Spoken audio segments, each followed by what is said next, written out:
Naomi Swartzentruber was born into the conservative Swartzentruber Amish community in Michigan. Restricted from modern comforts, electricity, formal education past the 8th grade, or personal autonomy, she craved freedom from an early age. At 17, after sneaking out repeatedly, she escaped with the help of a man who delivered logs to her family's farm. Struggling at first, she worked in factories before being introduced to exotic dancing in her late teens. A career perhaps she surprisingly pursued 2 decades in Las Vegas, gaining empowerment, financial independence, and self discovery, despite guilt and addiction during some periods.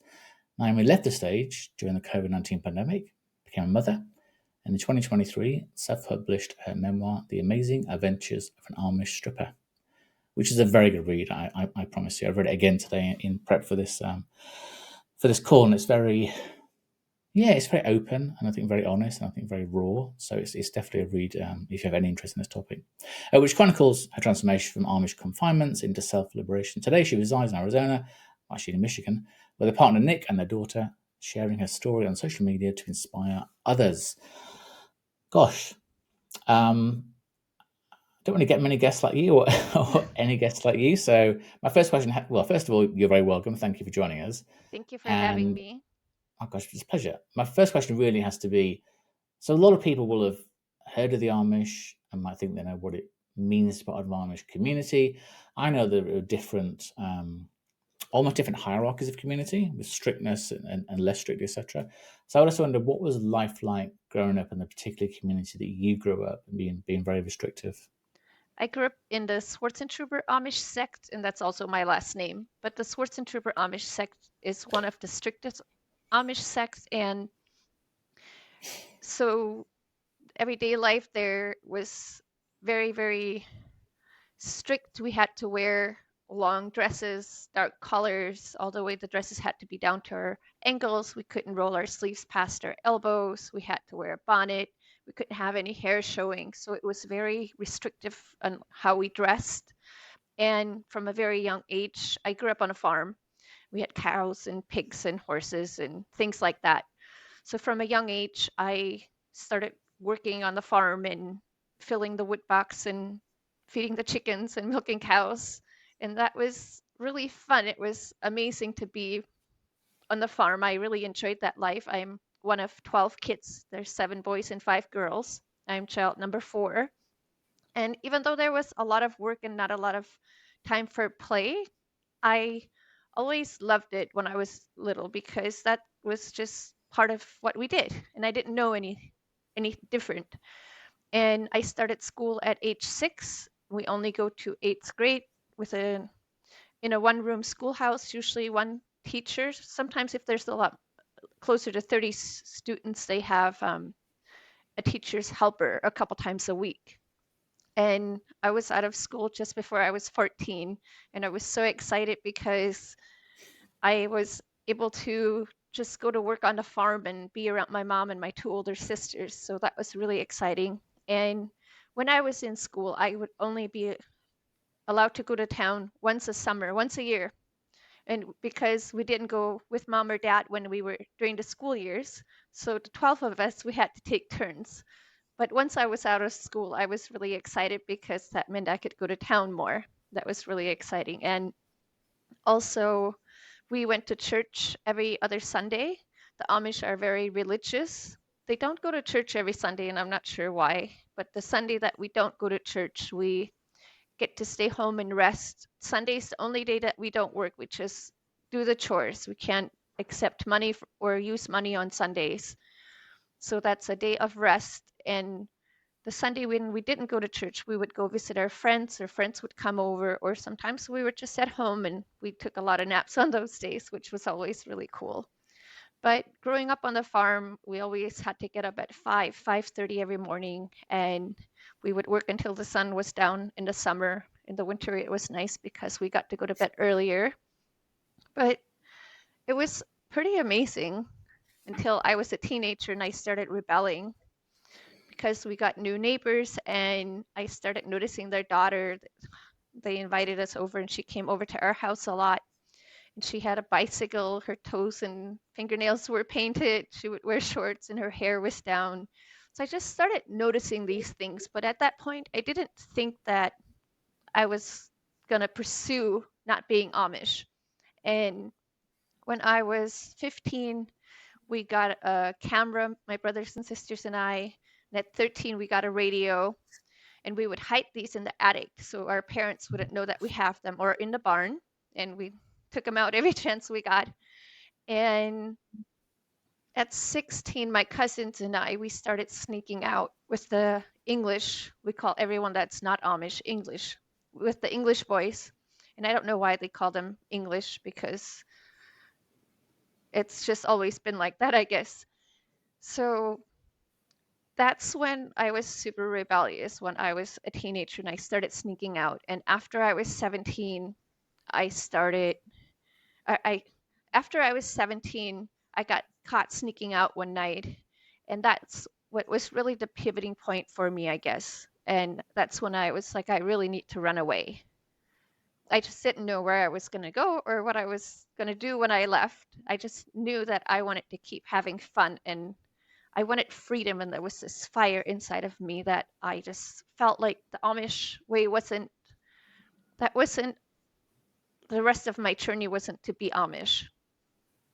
So it's very, it was very hard at first when I was thinking about it, because I didn't know where to go. And my dad had a sawmill, and I was picking strawberries one morning in July, and I'll call him Kevin because that's his name in my book. He came to buy strawberries, and I was picking strawberries by myself. And he was always kind of flirty and just had a funny sense of humor. And at that moment, I was like, I just blurted it out. I was like, I want to run away and live with you. And he was like, you're crazy. You can't do that. Your mom and dad will be mad at me. And I was like, I might be crazy, and they'll definitely probably be mad. But I was like, I really want to run away, and I don't know where to go. I need help. And he thought about it. And at first, he wasn't sure. But then he's like, I'll come back and tell you in 1 week. And thankfully, I was picking the strawberries again. And he said I could stay with his mom if I helped take care of her. And a week after that is when I ran away. But before that, the night before I ran away, I knew I had to get my birth certificate. I was born in the hospital. Generally, Amish are not born in the hospital unless there's complications. But because I don't even know why there were complications or what complications. But I was born in the hospital, and therefore I had a birth certificate. So while we were milking the cows, I told everyone I had to go to the outhouse. Instead, I went and took my birth certificate and I hid it in my dresser upstairs. And so I had that. That was the only form of ID that I had. I didn't even have a social security number yet. And then that night, my sisters and I went to the neighbors to bring them strawberries. And they were outside visiting, and I was like, here's my chance. I went in the house and I called Kevin. He wasn't home. I didn't know he was married. I didn't know anything really about this man. I just wanted to run away. And I didn't even know about answering machines, but when they came home, they realized that I had called. So they came to our farm at 9 o'clock that night. And I was so nervous and worried that they had come to spoil my plan. I thought they were going to come tell on me. But thankfully, when they got there, and that's when I met Christina's wife. And I didn't even know it was his wife, but they stayed in the truck, and my parents and everyone was like, why are they here? And everyone went to talk to Kevin, and I went on to talk to Christine, and I whispered, please pick me up at the crossroads at midnight. And she's like, okay. And I told her, please don't tell anyone. And at 11:30, everyone was not sleeping yet, and I was so nervous because it was only half an hour until I was to run away. So I tiptoed up to the attic, and when I came down, I had a bag of things that I had prepared to take with me. My sister was standing in the doorway to my room, and she's like, what are you doing? Are you running away?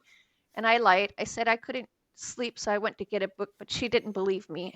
And she's like, I know you're running away. Her and I actually had planned to run away together. But then we felt guilty because mom only had one other big girl to help her work, do all the chores and stuff. So finally, I decided I'm going to leave. I don't want to have to make a choice. If she wants to leave after that, that's on her. Mhm. So she didn't want to go to bed, and she claimed that she wasn't going to sleep because she couldn't let me run away, and our family would be too upset. And then, sure enough, Kevin and Christine, they show up at the crossroad, and she's like, "See, there they are. I knew you were going to run away." And I just kept lying to her, sadly. But I was so, I was really wanted to run away. Like that was my mission, was to run away. And she was in my way, and I was so upset. And finally, I just pretended to go to sleep, and she eventually gave up around 2:30. And I was listening to her breathing, and I was like, I think she's sleeping. And I crawled on my hands and knees to the hallway. Her room was right across the hall from my room. And I was like, I'm pretty sure. And at that moment, I went to my room and I pushed we had these little window screens because we didn't have an air conditioner. And I pushed it to the side and I climbed onto the window. And there was, it's around 12 feet tall, at the roof. I climbed onto the roof and down, but there was a window down. So I put my feet on the windowsill on the outside, and then I hung down and I jumped and I ran into the darkness. But Kevin was not there anymore. And I was like, what am I going to do? I ran away. I don't have a key to get back in the house.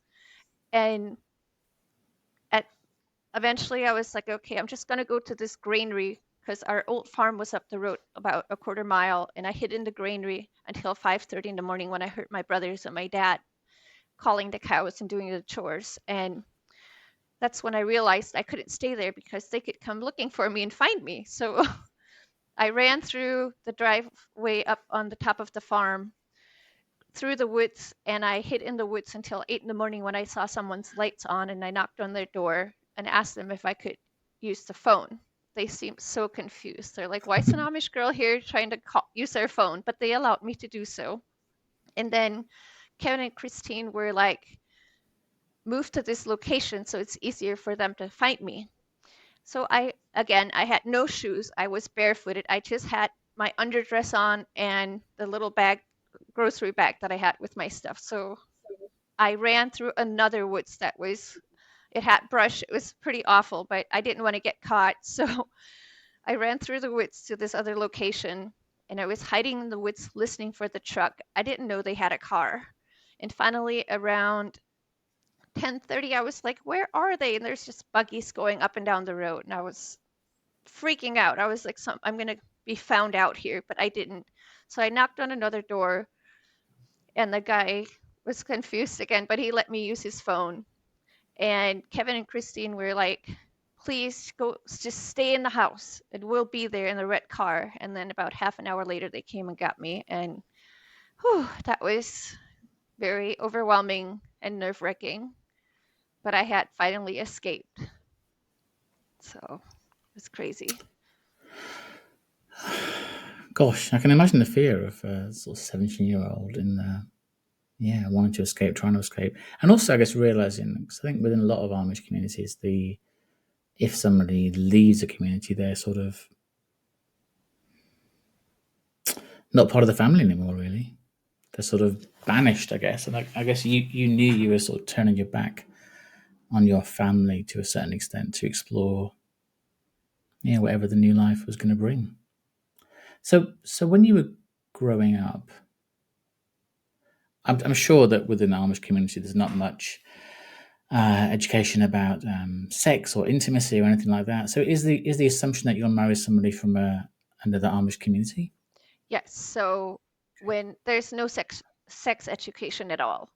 But Okay. I learned because I grew up on a farm, the animals would mate, and that's how I learned Right. about sex, sadly. But it's so taboo. They don't ever talk about sex. And so, yes, I was expected to stay Amish and get baptized at 18. You can't get married unless you're baptized. And then when you're 21, you're considered an adult. That's when you Okay. can move out, start making your own money, and they expect you to marry someone within the Amish sect. Now, it has to be the same Amish that you are, but it can be from anywhere where there's Amish. It doesn't have to be from the same state. Like my brothers Mhm. and sisters, a lot of them found a partner and a husband or a wife in another state. But it just has to be in the same Amish, the way they are, the same sect. But yeah, it was interesting. And I recently talked with one of my cousins. She was married when she left, and I was like, I've been dying to ask someone if they talk about sex or if there's any kind of sex education, like before they get married, after they're baptized. So I couldn't believe it. But so she says the process of getting engaged. So the couple has to go to the bishop and ask them if they can get married. And then the bishop will ask them, have you had sex yet? And she was like, we had to make sure our stories were straight, because if they said yes, if they had sex, then they would have gotten shunned first, and they would have had to confess to their sins, and then the church would have had to accept them, and then they would have been able to get married. But there's never any like education about it. It's just like if they would have had sex before marriage, they would have been in trouble. So I was like, that's crazy. I couldn't Mm. believe it. But yeah, it's interesting. Because when you were, so before you left at 17, you started sort of sneaking out with your neighbour and to meet boys, etc. And in the book, you do sort of talk about having sex with them. And what on earth did you sort of think when it was when you sort of met these boys and had sex with, with different ones and at different times and stuff? Was that something that did you really enjoy it at the time, or was it something that was more about almost rebelling against what you thought you couldn't have? It was, I mean, I enjoyed it a little bit, but it Yeah, yeah, was more the fun of doing it and not being supposed to doing and not getting yeah. caught. It was more the rebellious. I was so Mhm. rebellious. Like looking back, it was crazy. I was so carefree, but so rebellious. I just like wanted to do everything that I wasn't allowed to do. And it felt good. It gave me this energy and this life. It made me feel alive. Mm. And like looking back, I'm like, man, I had this feeling like I just wanted to do everything. And it, even though I knew it felt forbidden, I wanted to do it. I wanted to experience it.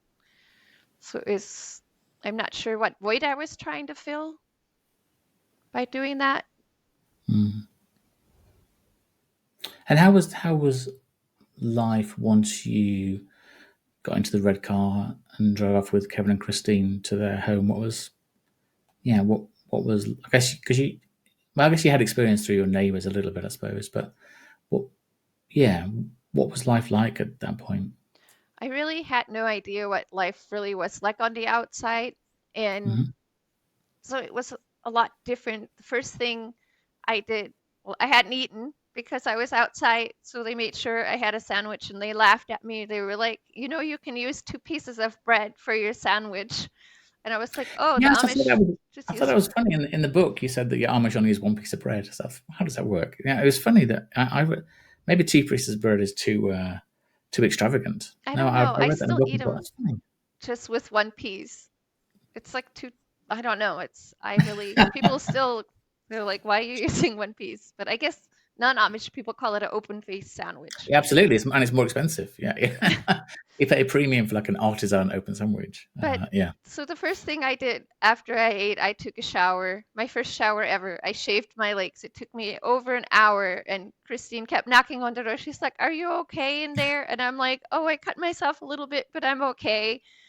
And then I was there for a couple days, and they took me over to Kevin's mom's house, and it was down this dirt road in this old cluttered farmhouse that was not in good shape. And she had dialysis 3 times a week, and her grandson would take her. But life, I was so lonely and bored and just almost like devastated, because I was used to being around my family, and now I was just alone for days on end. And I almost went back to being Amish because I couldn't handle the loneliness of just yeah, being there. And Kevin and Christine would bring me over, and I wanted to get a job. Like that was my number one mission when I left, was to get a job. And they said, if I'm going to be English, I have to learn the ways of the English world if I'm going to be in it. And they said they would support me financially until I was 18. hmm, And just to back it up a little bit, so the day when I asked Kevin to if I could run away and live with him. That day he like looked around and he invited me to follow him to the barn, and that's when I gave him a blowjob. I had only seen blowjobs in the movies, but after I did at that point I didn't know he had a wife. And after I left, our sexual relationship continued. But now the wife was in the dynamic, and I felt so horrible and so guilty and awful because we were cheating on his wife, and this lady is treating me like a mom. Like she never had a daughter, she always wanted a daughter. They had a son.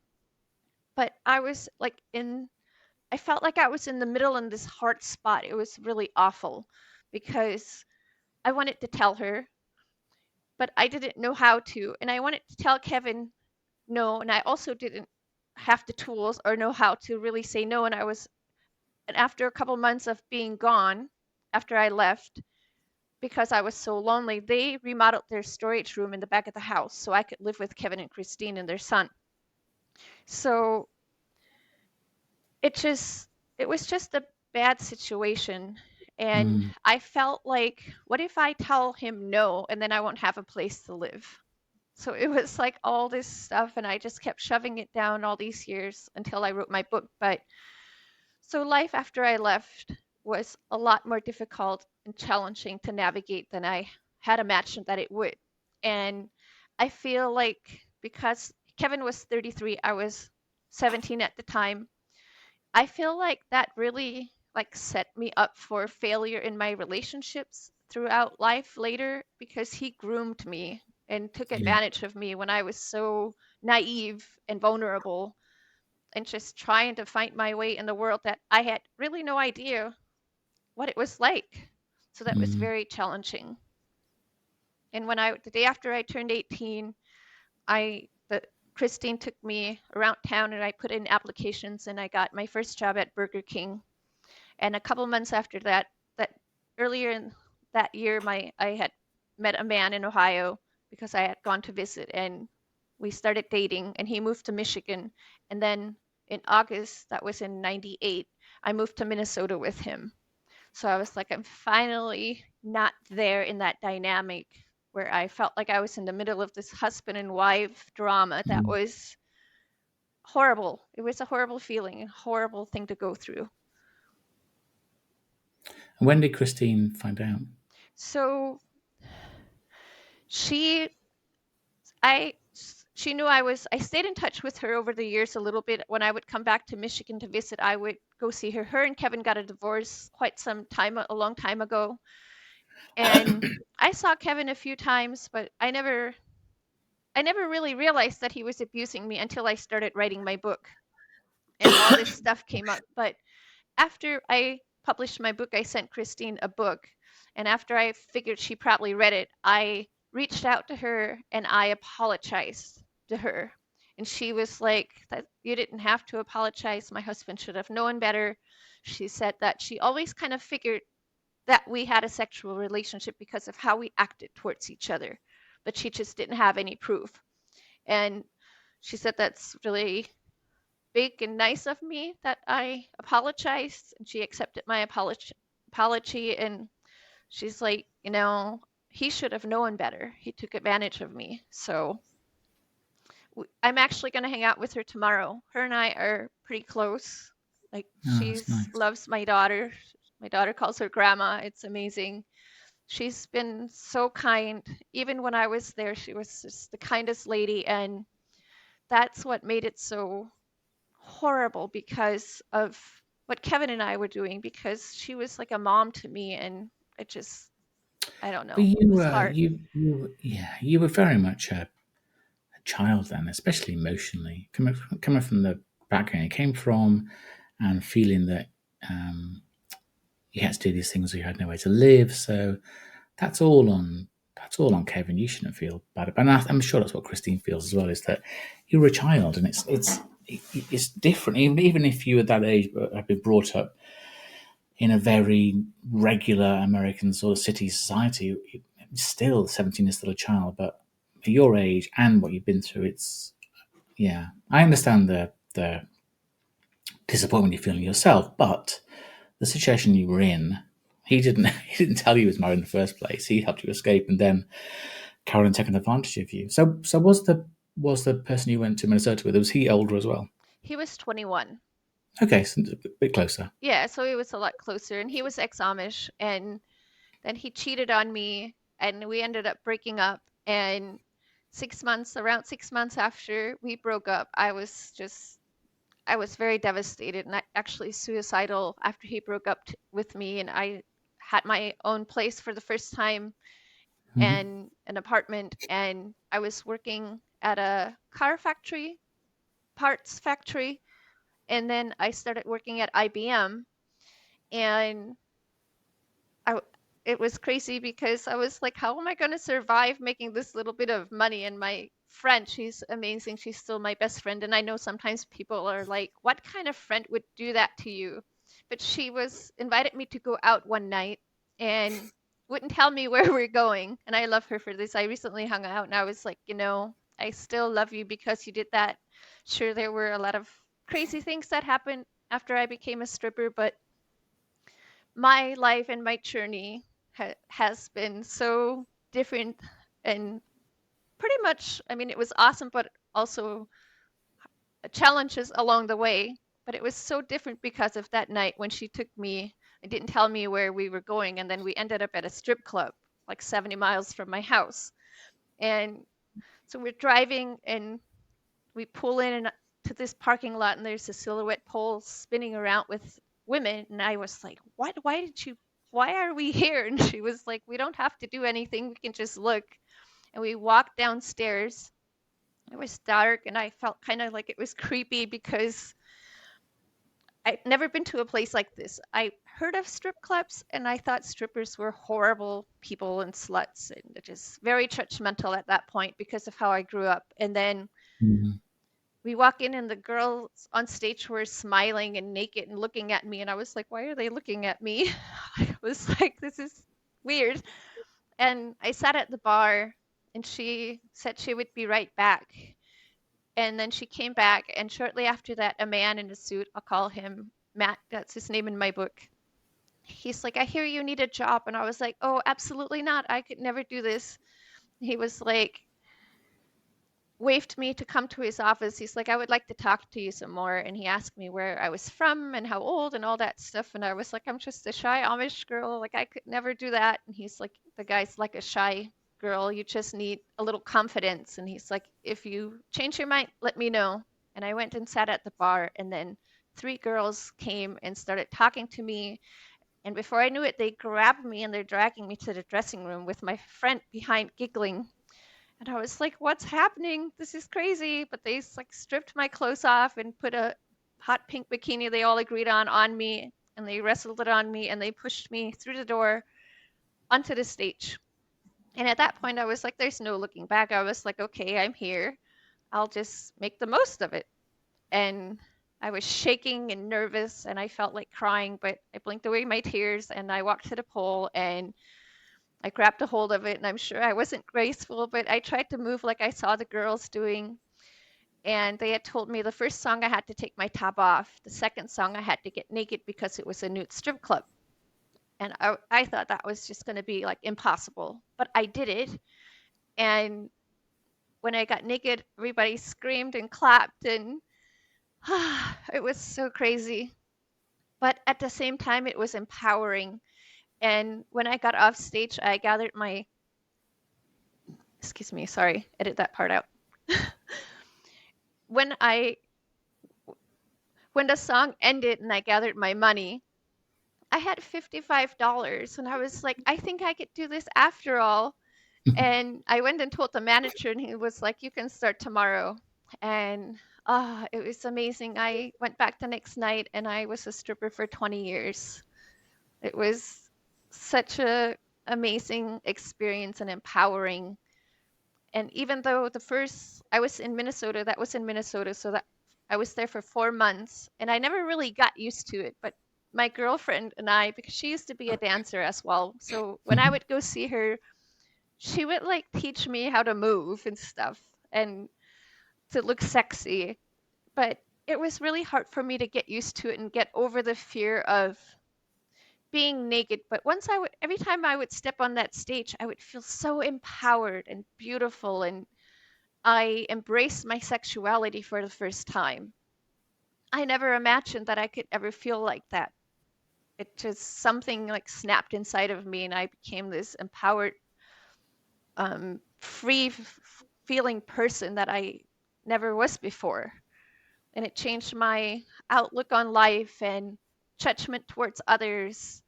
And that then I felt always felt like people were judging me because I was a stripper, and I often didn't help people because I couldn't handle the judgment. Because I also was like, they don't they have no idea how it feels to be on that stage. Like I can try to tell them, but unless you do it, you have no idea really what it feels like. And it was the greatest feeling. And then I moved to Grand Rapids, Michigan after 4 months, and I continued to dance there. And there, the girls did a lot of pole tricks. That Mm. blew my mind. I was like, wow, that is like a whole nother level. And I was very fit and athletic when I was younger, and I was determined to learn the tricks that the girls were doing or the pole work. And I had two best ones. We had two poles, so we would go on stage together, one on each pole. And when it wasn't busy, they would teach me their pole work. And it was amazing. And I still crave that. I want to put a pole actually in my house back here because I want to do it for exercise and just to feel fit and strong. You do get it, yeah. I've seen exercise classes where people do, do pole work and stuff. And there's a couple of pictures of you in the book, clothed, but well, Right. Well, partially clothed, but bikini, partially clothes. on a pole, and some of the some of them look some of them look like they're very very um, difficult to get into those positions and difficult to get out as well. And then in the book, you're asking people for how do you do this trick, and they were like, maybe start off a little bit easier. But no, you seem very determined I was determined. to I get the hang wanted of it. to learn all the hard ones, the big ones. Hmm. I don't think I could do all those now, but with a little bit of practice, I could probably get there again. But it would be nice to think that finding stripping, making your own money, owning your space, owning your body was the sort of, I guess, happy ending to that part of your life. But I don't think things didn't necessarily go perfectly well. I know you dated a client from a strip club, which I know was always very, very sort of frowned upon, and you had sort of problems with addiction. So even though you had money coming in, you were empowered, you had, I'm sure, a better relationship with your body and your confidence. Why do you think there were still dark places you went to? What do you think it was that drew you to the wrong people or the wrong substance? Were almost punishing yourself in a way. Why do you think it was? I think a lot of it was the guilt I was feeling from Hmm. running away, and then what happened with Kevin, and Yeah. then becoming a stripper. That alone was like a Hmm. huge guilt because I felt like it was so wrong. Even though it empowered me, I still, because of how I grew up and just what people would say sometimes, it made me feel like I just wanted to go hide. So I Yeah. think that I turned to substance, and I was hanging out. I got mixed up with the wrong people. When I lived back in Michigan, I always wanted a horse, and I write about this in my book since the time I was very little. And when I was 21, I finally got my white horse, and then I got a black Arabian as well. And I loved my horses, and I broke up with the client that I met at the strip club and moved to Michigan with, Hmm. and he had a horse. So that's how I got started in the horse community. And I broke up with him, and I moved in with my friends, and they had horses. And they were amazing. They also treated me like a daughter. They could never have kids. They were just so, I always kept finding at that point like these amazing people for the most part that were so helpful and like amazing and nice to me, except there were a few here and there that didn't and took advantage of me. But they encouraged me to go to college. And I had started getting my GED when I lived in Michigan, and I finished it and graduated when I moved back to Michigan.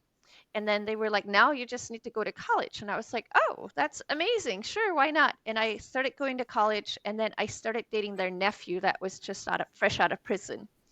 And I didn't know the extent of his background, but I was young and I thought he was cute and fun. And he started going to these parties, but he wouldn't let me go with him. And I'm a Taurus, so I'm very stubborn, determined to find out why he goes to all these parties and why can't I go if he can go. And finally one night he was like, fine, you can go.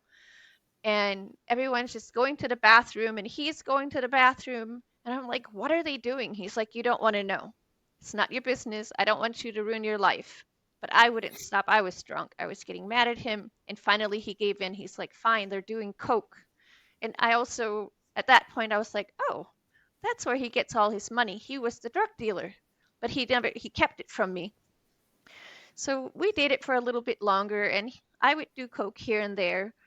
And after we broke up, I started hanging out, and I was going to college already, started hanging out with these other guys, and another guy and his friend, I'll call him Rowan, he's from the book. Rowan and I had the hugest crush on him and I really liked him. And Rowan and I started hanging out like every day. He was on unemployment at the time, but we started doing coke together. And we would do it at first on the weekends and on Wednesday sometimes. And eventually it came to be every day. And one night there was no coke. And we went looking downtown on the streets, and we found a lady and she said she had rock. I never even heard of this before. I had no clue what crack was. And we ended up going to her hotel, which was where her and her husband were living. And she like opens this drawer and pulls out this broken, yucky looking pipe. And I was like, what's that for? And she smacked my friend across the face and was like, what? She's never done this? And he's like, she's a big girl. She can make her own choices. And she was like, I can't let her do it. It'll ruin her life. And again, I was so persistent and determined. If they can do it, why can't I? And that really, my life spiraled out of control. And I got so addicted. It really took a hold of me. And I didn't care about anything else. I stopped going to work. I pretty much stopped going to college. At the end of the semester, I failed some of my classes. Some of my classes I got C's. Like, it was really horrible.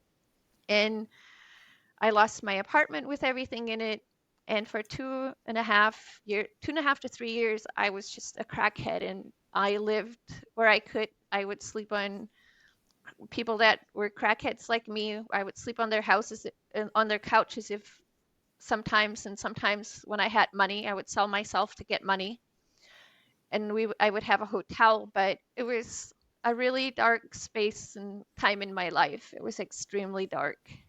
And I really think, though, that growing up Amish gave me a strong foundation. I just kept thinking, I can't keep doing this. Like, what would my family do if they knew, or I wasn't raised to be like this? And I was like, I know I can do better. And every day I was like, I'm not going to smoke crack tomorrow or after I would wake up. And it just kept going. Every time I would wake up, I would just crave it. And that's all I could think about.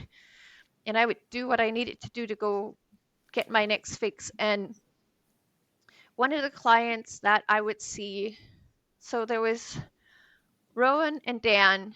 Dan eventually, he was one of my clients from the strip club at Sensations, and he was an older man, and he just wanted me to be okay. And he passed away from later on, but he just wanted me to be okay, and he wanted the best for me, and he wanted to be with me to keep me safe from all these dangers. But eventually he started smoking crack so that he could be close to me. He was like, at least now I know where you are.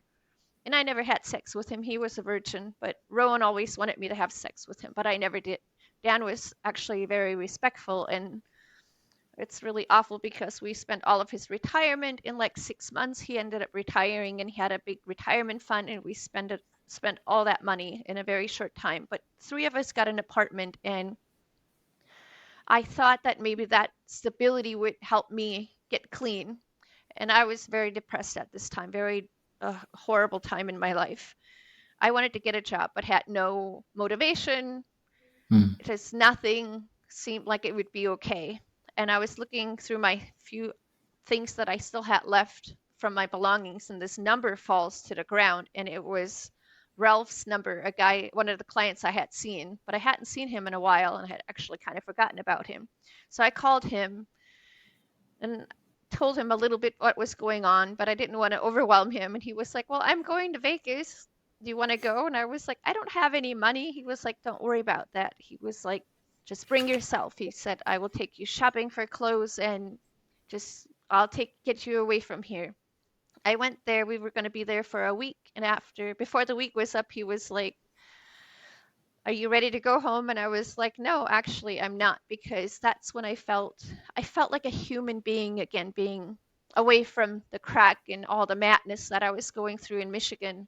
And we ended up staying 2 weeks, and I was so happy and excited. I felt like vibrant again. And as soon as we were headed to the airport, I started getting that craving deep down in my stomach because I was thinking about Rowan and Dan. And that's when I realized if I ever want to not be a crackhead, that I had to move away from them. So I Mm. went to Vegas 4 or 5 more times, and I met a guy, Lance, I'll call him. And I went back to Michigan the last time, and I was like, I'm moving to Vegas. And Dan, he was very upset. He thought I was making a horrible mistake. And Rob, he was, or, Rowan, sorry, Rowan was like, I don't think you should go. And I was like, I have to do this for myself. Like, if I ever want to have my life on the right track, I have to do this. And I just did it. I moved with $200 and 2 suitcases to Las Vegas. And at first, my relationship with Lance was decent, but then I made a mistake. One of the girls I was close with at Cheetahs, she invited me to go to this attorney's house, one of her clients, and he gave us a bunch of money and we had sex with him. And I was so excited and I told him on the way home, but I lied about having sex. I told him that I didn't. But he didn't believe me. But after that, our relationship kind of spiraled downward really quickly and he became very abusive physically and mentally. And I don't, he was very narcissistic and like brainwashed me. And he would always tell me, oh, no one would want me. Like, no one would ever want me if I'm not with him. I tried to break up with him several times and it was very challenging. And in 2009, he actually tried to kill me. Trigger warning. He tried to stab me and I was able to take the knife away from him. And I truly believe if I didn't, I probably wouldn't be here today if I wasn't able to take the knife. I just need him to the groin, and I don't know, some massive energy came over me and made me really strong at that point, and I was able to get away. But I did have a lot of fun when I was in Vegas. We went to shows all the time. Every week we went to 2 to 3 shows at night. It was amazing, and I did some escort work there as well, and I lied to him about that because he would not ever keep a job. He was living off me, and so I justified me being an escort or a prostitute to support both of us. And that was really also really hard on me because it was a dark space because I felt guilty for what I was doing. And in 2009, after he tried to kill me, I for some reason believed him that our relationship was going to be okay, and I went back to him even though I was scared for my life and for myself. And in 2010 I bought a house and I started getting on a uphill. Like, I just started feeling more positive and I was like, I got to get away from this. I have to be strong. And I was making good money because I was working a lot. And one day it was like this thing went off in me, and I woke up and I was like, he has to go. I can't do this, not another day. And he was like, I don't have a car. I have no place to go. I have no money. And I was like, call your mom or somebody who cares because I am done. I And he was like, "You're so mean." And I'm like, "Well, if this is what it's going to take, that's what I have to be." I was like, "You have to go." And he was still in my house, and he tried like every other time to sweet talk me. And he begged and begged and begged me. And he finally left after over a week. And then he would threaten me. He would tell me that he was going to have his thug friends wait outside and break every bone in my body, and that I would never. It was horrible. It was really awful. It was so I didn't even stay at my house for very long or very much. I would stay at my girlfriend's house because I was scared of what he might do. And then, so that around 6 months later, I contacted one of my friends that I had met at Cheetah's 2 years earlier, and he was amazing. He came to Vegas for work on my birthday, but I had a black eye because I was partying with this other guy, and I was not feeling like I was in the mood to meet up with Blake because I didn't want him to see me like that. So I decided to recover. He was coming back a week later, and a week after. So he did come back a week after my birthday, and he took me out to drinks, and we hit it off. Like, he was so charismatic and amazing and fun. And then I started going to LA to see him, and we decided to move in together because I was commuting back and forth to Vegas to Mm. work. And in December of 2011, I decided that I wanted to go to college. I didn't want to be a stripper anymore. I was like, that, I'm over it. I'm done with it. And I went to a college called Kaplan College in California, and they had these programs. And in 1 year, I was able to get my phlebotomy, medical assistant, and X-ray technician license. And I graduated with honors. I was so excited. I was like, wow, a new chapter. Only to be disappointed when I got hired in like one of the big cities, making $11 an hour. I had student loans, like, and a car payment, and I had an over an hour commute. I did this for 3 years. I was a phlebotomist.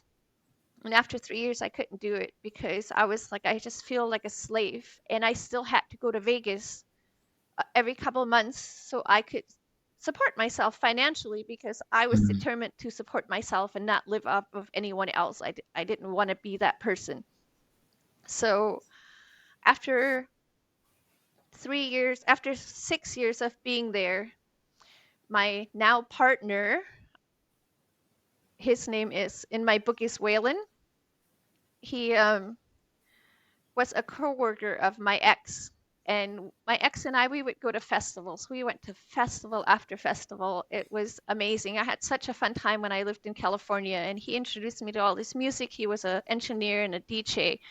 But my ex and I were out in the desert in the Trona Pinnacles with our decommissioned FedEx truck that had three 21-inch subs, and we were having this massive party for our friend. And one morning, this truck comes blazing in, and I was like, oh no, I think the cops are here because, or the Rangers, they would come and shut our parties down sometimes. And I ran out to see who it is, and it's this, I thought, this mad scientist, nerdy guy vibe that I got from him. And he's like, oh, I'm Blake's coworker. And I was furious. I couldn't believe Blake would invite his coworker to our crazy parties because I always thought you shouldn't mix work and fun together. And Waylon was so cute and awesome and fun. He was just fixing everything. I had this go-kart that just was stuck on, and it reminded me of a bucking horse because it would like come up and I would almost not be able to hold on to it, but it was really fun once I would get it going. So he fixed it like out there in the desert. I was like, who is this guy? Why is he fixing all these electronic things? But he was really cool, and I was kind of shy around him. But pretty soon, Blake kept inviting him to go to parties and festivals and things with us. And he just was this awesome friend because he would stay and hang out with me when Blake would go off and flirt with and dance with other girls. For Waylon, I would be alone and sad because Blake would leave me and just go do what he did. He was very sexual and flirtatious with everybody. It was very hard for me sometimes, but I was determined to make the relationship work even though it wasn't working. I wasn't happy. And one night after a party, the three of us went back to our house and we'd all been drinking. And Blake was like, have sex with my girlfriend. And Waylon was like, no, I'm not going to do that. And both Waylon and I were like, no, we're not going to do that. And Blake eventually unzips his pants and pretty much made us have sex. And before then, I never looked at him sexually. I just didn't think like that about him. He was just my great friend. And after that night of this with the sexual experience, I was like, oh, maybe I do like him a little bit different. And I pursued him, and we cheated on Blake a couple times.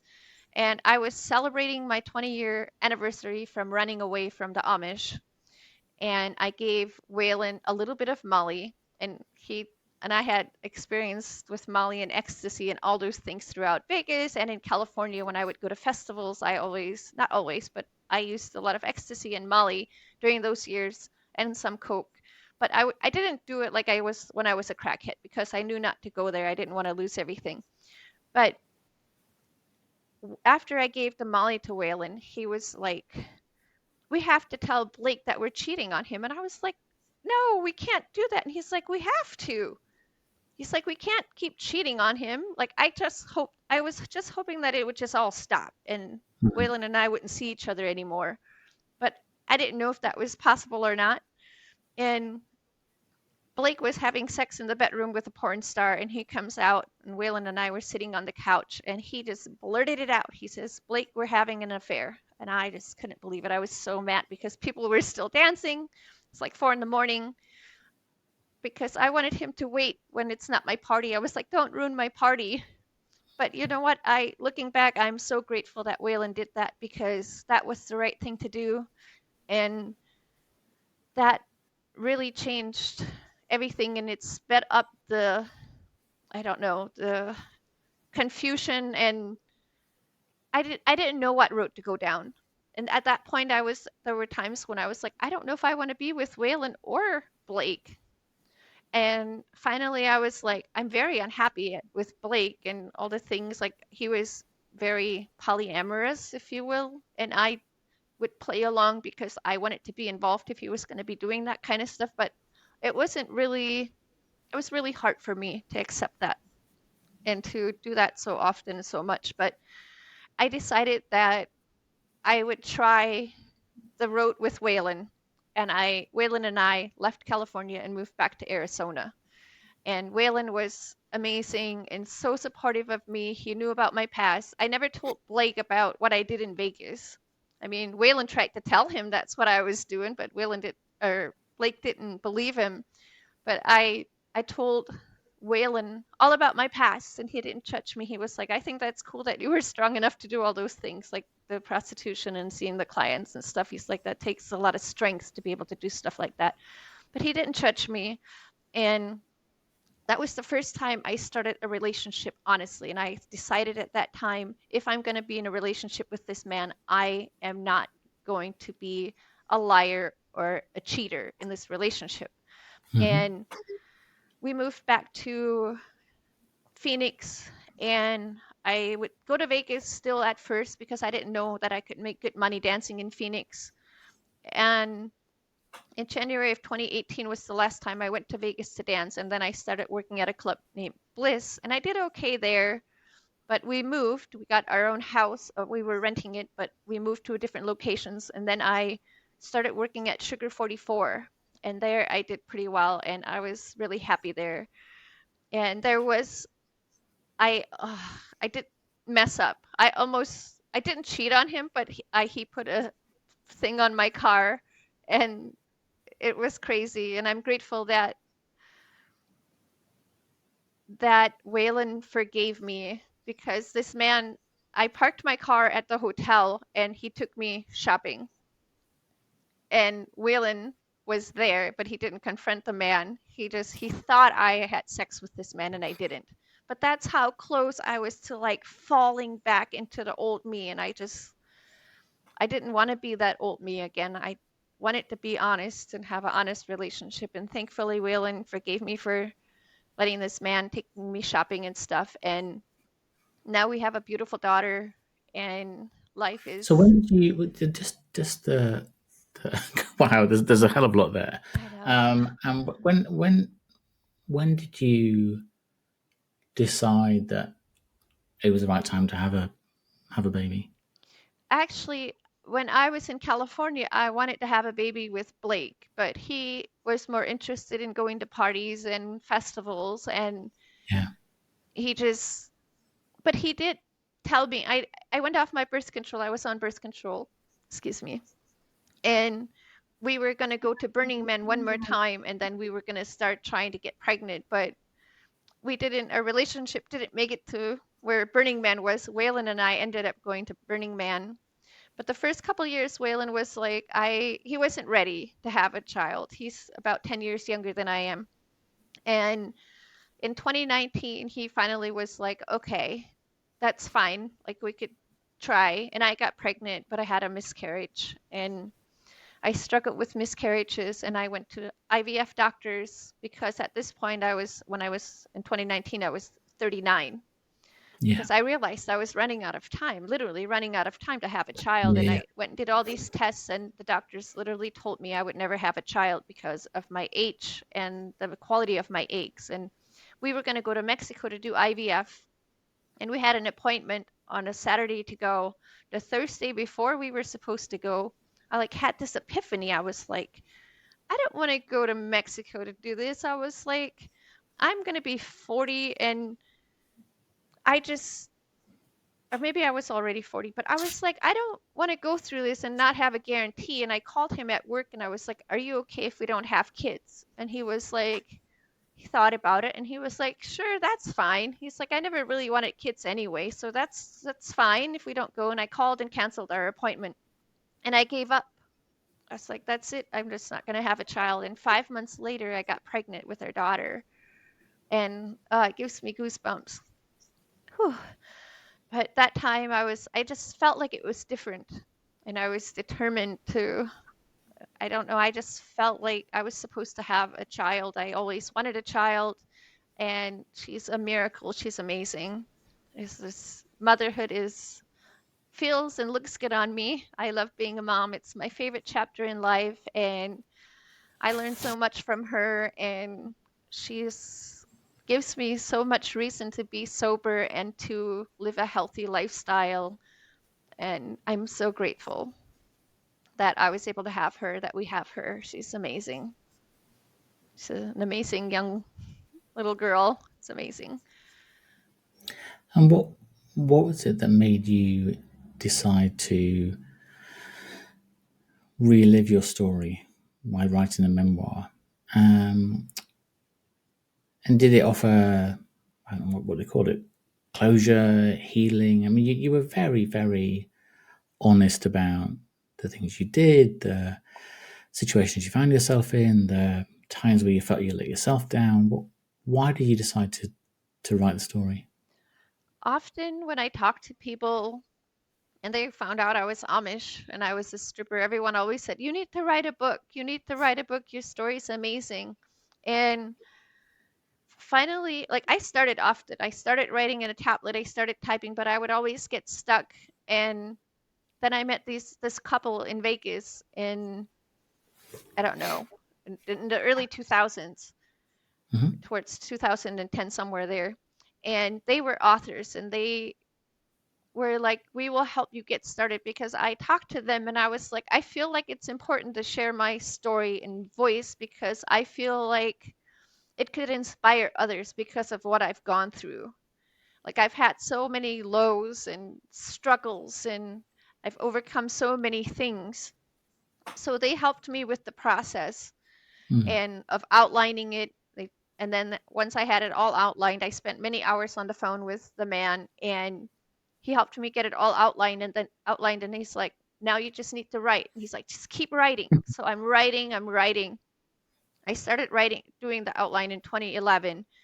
And when I was pregnant during the pandemic, I had, what's it? I had a whole bunch of, a lot. It was either 500,000 words and 300 pages or 300,000 words and 500 pages. I can't remember which is which. And I was like, I think I'm done writing. So I contact them and they're like, well, now you just need to edit it. And I was like, That's the whole bit, I was isn't it? like, there's no way I can't do this. But so I hired an editor and she helped me. But writing it, it was very triggering and therapeutic. And that's what really started my healing journey. I never realized how I had just pushed everything down and it brought up so much trauma. And it was just very extremely difficult to write about some of the things. But I was able to let it go when I write it and when I wrote it down. And it definitely was very healing and it brought meaning. And I realized that I need to choose myself and that I do have a voice. And I feel like it's important for me to share my story and my voice because I can hopefully help other people and inspire others that may have gone through similar things or who may be struggling at the time. So that's why I wrote my book. I mean, I'm very glad that you did for lots of reasons. I think the when I first sort of picked it up and the cover's quite light-hearted, and I don't know, I sort of thought it was going to be a fairly sort of light-hearted, sort of not humorous, but sort of I was Amish, I was a stripper, and it all worked out okay.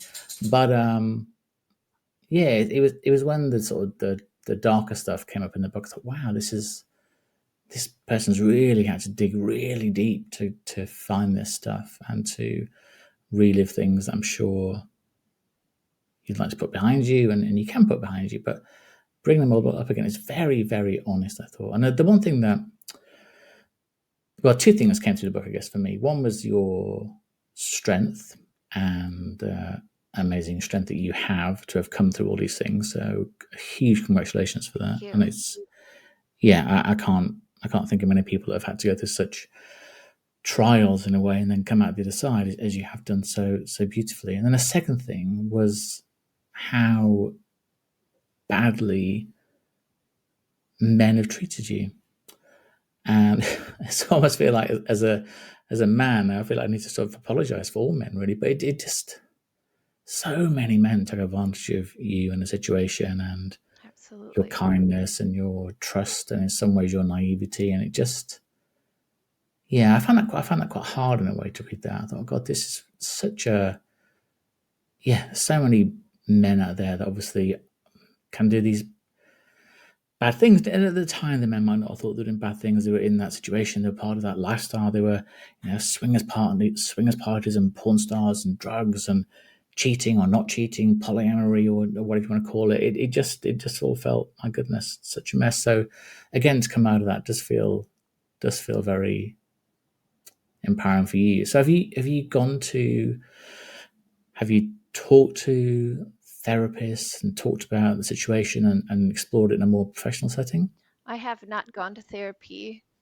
I, like I said, writing the book really was very therapeutic and helpful. And Mm, I still struggle. Like I get triggered sometimes with yeah, when I think about it. And now I accept these triggers and I realize that I don't want to shove them down. I have to move through them. yeah. And sometimes I meditate and Mhm. I just, I know I've been doing it on my own and it's been very challenging, but one step at a time.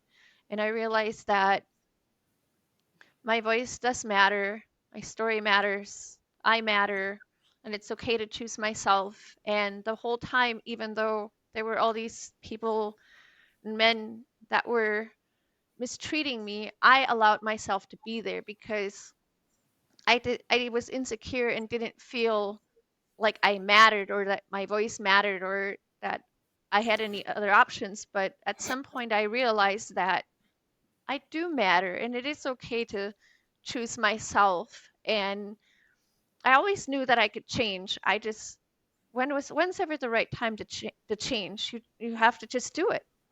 And Yeah. that's exactly what I did. It gives me goosebumps. But yeah, it was very challenging and I just had to remove myself from these situations. And when I was in Vegas and California, I felt so carefree and just even though I was going through all these struggles, I just set them aside. I just set them aside and pushed them down and kept going instead of dealing with them. And that really was taking a toll on me Mm, eventually. And I'm so absolutely. grateful for my life that I've created because I feel like I finally have created the life that I went searching for, the freedom and the life that I kind of imagined, even though I didn't know what that would have looked like really. I just, like, we bought a summer home here in Michigan last summer, and we live in Arizona in the winter. And Oh, perfect. to live a debt-free lifestyle and have financial freedom and stuff like that's something that I worked very hard and my partner and I both did. And we're both content creators and parents, and we love to travel. We love the same things. It's just, and I live close to my Amish family here in Michigan, and I I never was going to say, realized. what's the dynamic like now between you and your siblings or your family? What is the relationship? What is that like now? At now it's actually really good with especially my siblings here in Michigan. They are absolutely amazing. They're so welcoming even to Waylon, and they love our daughter. I have one sister and three brothers out here in Michigan, and they are so awesome, and I'm so grateful for them because even my mom and dad and the rest of my siblings, they live in Iowa. One brother's in Wisconsin and one sister in Missouri, but most of them are in Iowa. And I take my daughter since she was 6 months old. Every year in the summer, we go visit. And sadly, they don't. My parents don't accept my partner, but that's okay. We're okay. At least they accept our daughter, and I Yeah, still go visit. They love her, and it is interesting though because like last summer, I was in Iowa for 9 days because I was going to see some of my non-Amish friends. And the last day, my mom pulls me aside and she was like, you've been hanging around here for 9 days. She's like, maybe next time you could just come a little bit less. And I probably saw her maybe 4 or 5 times during that yeah, 9 days. And I was like, okay. And I respect your wishes because she says that it makes her, she's so happy to see me. But it makes her so sad when she sees me walking to my car in my English clothes and driving away. It breaks her yeah, heart. And she says that it's easier for her to deal with me not being Amish if I'm not there. yeah. So it really hurts her and upsets her when, even though she loves me, she loves us, it just really upsets her when we leave.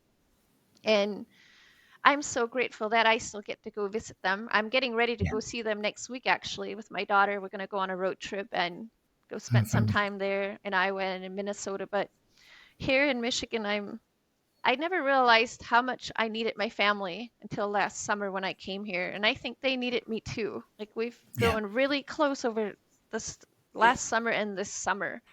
And I was away for so many years and I would come visit them, but it you never really catch up. I mean, you do a little bit in those visits, Mm. but now being so close, it's unbelievable. It's just next level Do you think? Do amazing. you think they've? Do you think they've read your book? I We don't talk about my book really. My sister says she knows about my book, and somebody contacted me on Instagram and said that my brother is doing his best to get my book. And then somebody else sent me a message on social media and said that my brother read some of the book, but he hasn't talked. They don't bring it up.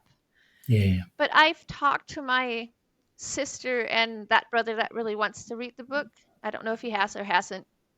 I've talked to them a lot about my past. Like Mm. last summer, I talked to them a lot, not in all the detail, but I Yeah. talked about my addiction years a lot. Hmm. And I recently had a girls' night out, and one of the ladies lives next to my aunt and uncle that are Amish. And I think she gave the Amish lady, my book, but she couldn't. She said she couldn't get through it because it was heartbreaking.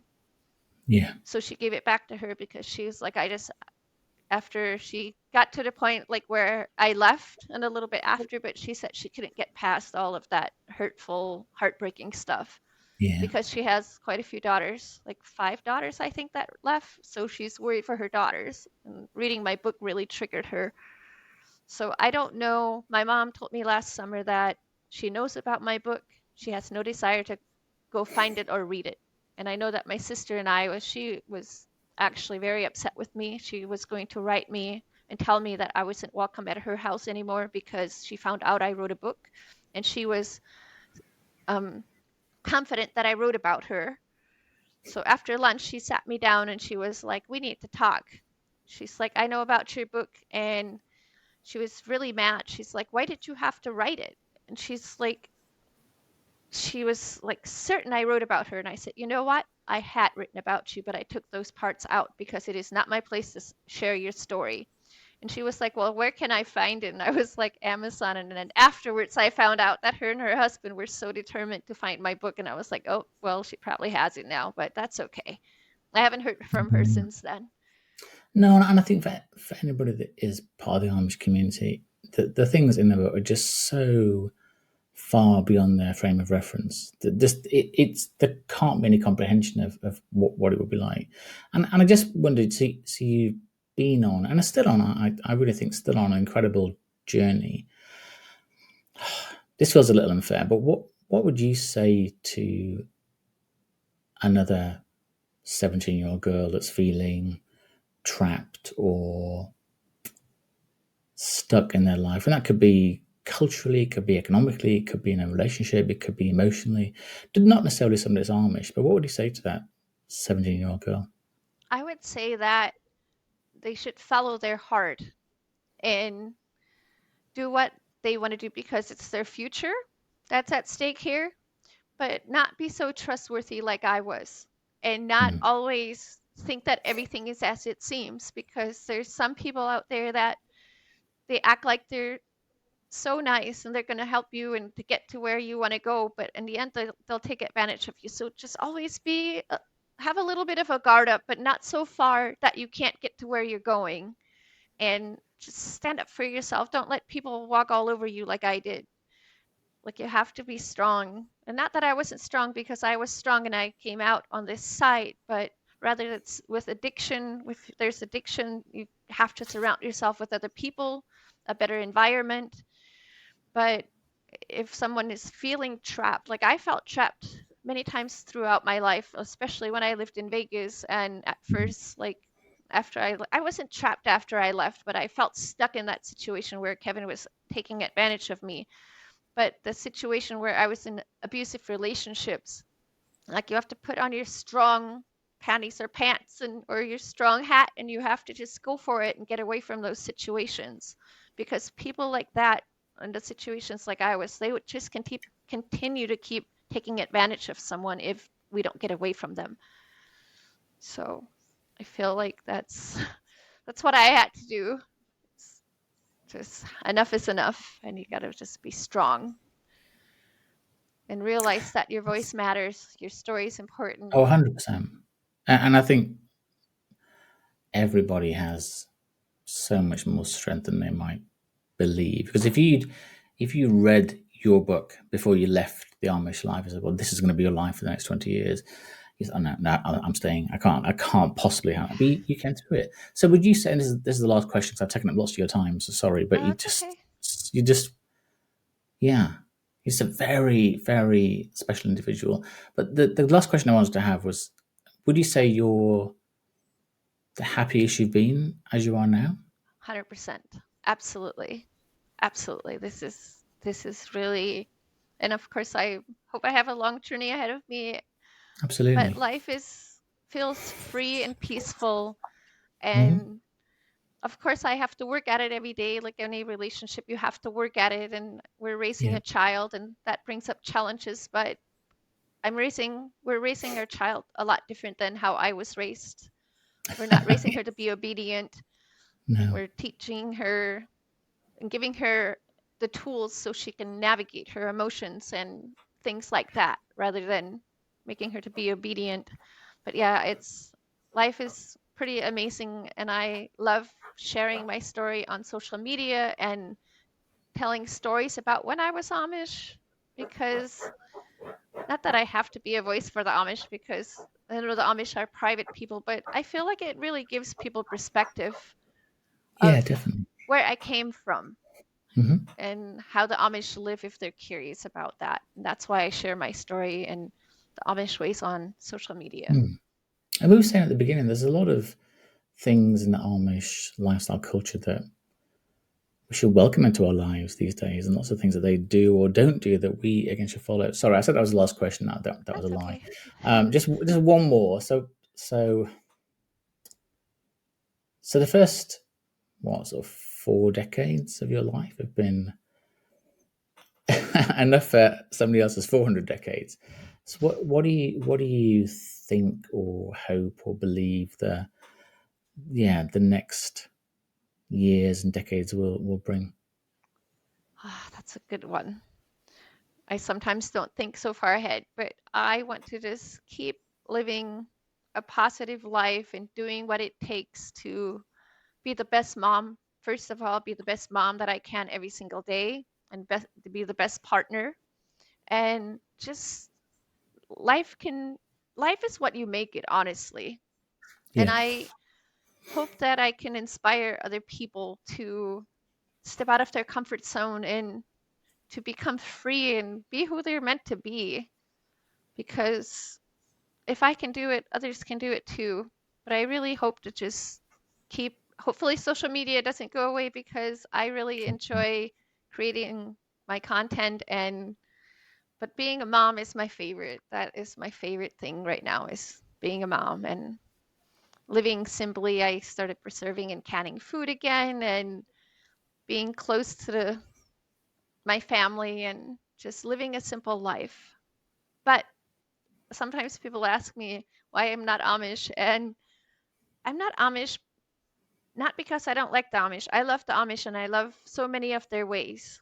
I just don't like how strict they are, and that's why I feel like now I have the best of both worlds because I'm living a simple, peaceful, natural life, but I still get to have a car, I have electricity, I get to wear modest clothing, I get to fly on an airplane.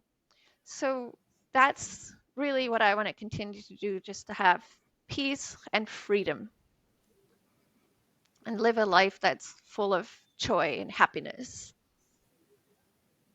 that's a perfect way to end. And I think you've more than anybody else I can imagine earned the right to make your own choices. And I think that's one thing that I think, yeah, hopefully you never ever lose that, and you'd always make your decisions and your choices and things. That's something you couldn't do if you were Amish, I guess. So thank you so much. I think you're fabulous on social media. Your book is amazing. I read it twice, and you've been great today. I'll put lots of links into the notes and so people can find you and find the book. And yeah, I would highly recommend it to people. And there's some hard parts in it. There are some parts, particularly, in the beginning, at the end, full of joy, and it's a really really interesting read, and it does lay you bare in lots of ways. I think so. Thank you so much for your time today. I really appreciate it. Thank you. It was an honor. I enjoyed your time and thank you for your time. I really appreciate it. Thank you so much.